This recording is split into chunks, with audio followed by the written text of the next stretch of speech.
Hello friend, जय श्री कृष्ण। आज આપણે બનાવીશું શિયાળાનું સ્પેશિયલ એવું હળદરનું શાક। એકદમ ટેસ્ટી અને સૌને પસંદ આવે એવું લીલી હળદરનું આપણે શાક બનાવવાની શરૂઆત કરીએ। તેના માટે 250 ગ્રામ જેટલી હળદર લીધી છે, તેને ધોઈ અને સાફ કરી અને સરસ એવી છીણીની મદદથી આપણે છીણી લઈશું અને સાથે 100 થી 150 ગ્રામ જેટલા વટાણા લીધેલા છે। તેની સાથે જ આપણે લીલું લસણ અને લીલા મરચાં લીધા છે અને દહીં લીધું છે। આ દહીં છે તે મોળું દહીં છે, આપણે અડધો બાઉલ લીધું છે।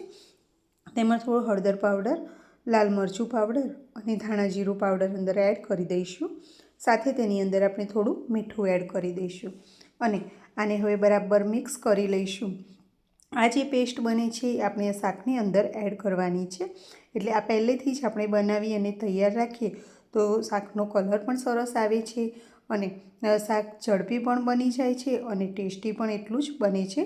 તો આજે પહેલાંથી આપણે જે કામ કરીને રાખવાનું છે તો તમે દેખો સરસ એવું આપણું આ પેસ્ટ બની અને તૈયાર થઈ ગઈ। લીલી હળદરનું શાક છે તે હંમેશા એકલા ઘીમાં જ બને છે। અત્યારે આપણે શુદ્ધ ઘી ઘરનું બનાવેલું જ લીધેલું છે, તો એમાં ઘીનું પ્રમાણ પણ સારું એવું વધારે લેવાનું હોય છે। તેની અંદર આપણે જીરું એડ કરીશું અને તેને થોડું ગરમ થવા દઈશું। આમાં ઘીનું પ્રમાણ વધારે એટલા માટે લેવાનું હોય છે કે હળદર થોડી ગરમ પડે તો એ ઘીમાં જ બનાવીને ઘીમાં જ એને જે સાંતળી અને બનાવવામાં આવે ને એનો ટેસ્ટ ગજબનો આવે છે।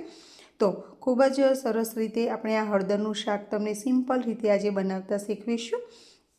સરસ એવી આ હળદરને સાંતળવા દેવાની। તમે જુઓ 4 થી 5 મિનિટમાં સરસ એવી મીડિયમ ગેસ ઉપર જ આપણી આ હળદર છે તે સંતળાઈ ગઈ છે। તેમાં બિલકુલ પણ કચાશ ના રહે તેનું ખાસ ધ્યાન રાખવાનું છે કે જેથી કરીને આપણું શાક છે એ સૌને પસંદ આવે એવું બને। અને જો હળદરમાં કચાશ રહી જશે ને તો તેનો ટેસ્ટ બિલકુલ પણ બરાબર નહીં આવે। તો હળદર ખૂબ જ સરસ રીતે સંતળાય એનું ખાસ ધ્યાન રાખવાનું। તેની સાથે જ હવે આપણે જે લીલા મરચાં અને લીલું લસણ છે તે તેની અંદર એડ કરી લઈ અને ફરીથી આપણે 2 થી 3 મિનિટ સુધી સરસ એવું સંતળાવા દઈશું કે જેથી કરીને લસણ અને મરચાં પણ સરસ એવા તેની અંદર કૂક થઈ જાય અને હળદરમાં પણ કચાશ હોય તો એ પણ સરસ રીતે કૂક થઈ જાય। તો આ હળદરનું શાક દરેકના ઘરે બનતું જ હોય છે લગભગ, પણ જો કદાચ તમે ક્યારેય ન બનાવ્યું હોય ને તો હું એકદમ સિમ્પલ રીતે બનાવ્યું છે। ચોક્કસથી મારો આ વિડીયો જોઈ અને તમે પણ બનાવજો। તેની સાથે જ આપણે લીલી ડુંગળી અંદર એડ કરી છે। ઘણા અંદર સૂકી ડુંગળી પણ એડ કરતા હોય છે, પણ આજે મેં મારી રીતે કંઈક અલગ અંદર બનાવવાનો પ્રયત્ન કર્યો છે। તો અત્યારે સરસ એવી લીલી ડુંગળી અત્યારે બજારમાં મળી રહી છે, તો અંદર આપણે 100 થી 150 ગ્રામ જેટલી લીલી ડુંગળીને ઝીણી સમારી અને અંદર એડ કરેલી છે। તો આને પણ ફરીથી આપણે 2 થી 3 મિનિટ માટે કૂક થવા દઈશું કે જેથી કરીને ડુંગળીમાં પણ બિલકુલ પણ કચાશ ના રહે। તો આ રીતે મેં જે તમને રેસીપી બતાવી રહી છું એકદમ સિમ્પલ રીતે જ હળદરનું શાક ઘરે જ બનાવી અને તૈયાર થઈ જાય છે। આ જે વટાણા હતા એને મેં થોડા બાફી અને લઈ લીધેલા છે કે જેથી કરીને તે સરસ એવા અંદર મિક્સ થઈ જાય। બહુ જ મોંઘું મળતું હોય છે આ હળદરનું શાક બજારમાં, પણ તો એ લોકો ખાવા જતા જ હોય છે અને જવું પણ જોઈએ, દરેકને ચોઈસની વસ્તુ છે। પણ આ રીતે જો તમે એક વખત ઘરે હળદરનું શાક બનાવી દેશો ને તો બહારનું શાક તો ભૂલી જ જશો। અને હવે જે આપણે દહીંની સાથે પેસ્ટ બનાવી અને તૈયાર કરેલી હતી તે એની અંદર એડ કરી દઈશું અને આની અંદર તમે જે મસાલા કરો છો તે તમારી પસંદ અનુસારના વધારે કે ઓછા કરી શકાય।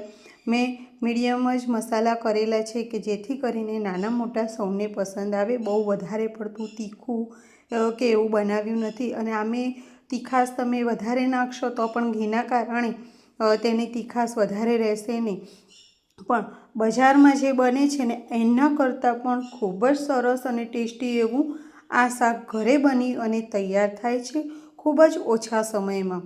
આજે સરસ એવું જે દહીંની પેસ્ટ છે તેની અંદર મિક્સ કરી દઈશું અને તેને હવે આપણે ધીમા તાપે 3 થી 4 મિનિટ સુધી થવા દઈશું। તો ખૂબ જ સરસ એવું આ શાક ચડી અને તૈયાર થઈ જશે। તો તમે અત્યાર સુધી આ રીતે હળદરનું શાક બનાવ્યું છે કે નહીં તે કોમેન્ટ કરીને જરૂરથી જણાવો અને જો અત્યાર સુધી ના બનાવ્યું હોય ને તો મારો આ વિડીયો જોઈ અને ચોક્કસથી એક વખત ટ્રાય કરજો જ કે શિયાળાની સરસ મજાની ગુલાબી ઠંડી પડી રહી છે અને ગરમા ગરમ લીલી હળદરનું શાક હોય અને જો બાજરીના રોટલા હોય કે ભાખરી હોય તો મજા જ આવી જાય. તો તેની ઉપર હવે આપણે થોડું મીઠું એડ કરીશું. તમે તમારા સ્વાદ અનુસાર મીઠું એડ કરી શકો છો. અને તેની અંદર લાલ મરચું પાવડર એડ કરીશું અને ધાણા જીરું પાવડર એડ કરીશું.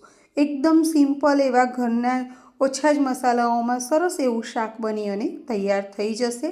બરાબર મિક્સ કરી દેવાનું અને ત્યારબાદ ફરીથી એને 3 થી 4 મિનિટ સુધી કૂક થવા દઈશું. સચિના કિચનમાં આવી રહેલા વિડીયો તમને કેવા લાગે છે તે કોમેન્ટ કરીને જરૂરથી જણાવો.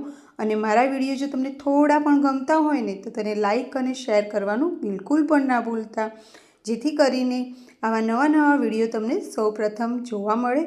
અને યુટ્યુબ ઉપર જે સચિના કિચન નામની મારી જે ચેનલ છે તેને અત્યાર સુધી સબસ્ક્રાઈબ ન કરી હોય તો જરૂરથી સબસ્ક્રાઈબ કરી લેજો. જો એકદમ સરસ એવું આ લીલી હળદરનું શાક અત્યારે બની અને તૈયાર થઈ ગયું છે. એકદમ સરસ એવું ઘી એની ઉપરથી છૂટું પડી ગયું છે અને શાક પણ સરસ એવું બની અને તૈયાર થઈ ગયેલું છે. તે તેને સર્વિંગ ડિશમાં લઈ અને હવે સર્વ કરી લઈશું. એકદમ મજેદાર, દેખીને જ ખાવાનું મન થઈ જાય એવું આ શાક બની અને તૈયાર થઈ ગયેલું છે. બહારનું શાક હોય તો એને પણ ટક્કર મારે ને એવું આ મસ્ત મજેદાર શાક બની અને તમે પણ જરૂરથી ટ્રાય કરજો. આ શિયાળામાં તમારા રસોડે પણ આ લીલી હળદરનું શાક જરૂરથી બનાવજો. અને મારો વિડીયો જો તમને થોડો પણ ગમે ને તો કોમેન્ટ કરીને મને જરૂરથી જણાવજો કે તમને આ રેસીપી કેવી લાગી. આવા જ નવા વિડીયો સાથે દરરોજ મળતા રહીએ એ માટે ચેનલને સબસ્ક્રાઈબ કરો. એન્જોય. જય શ્રી કૃષ્ણ.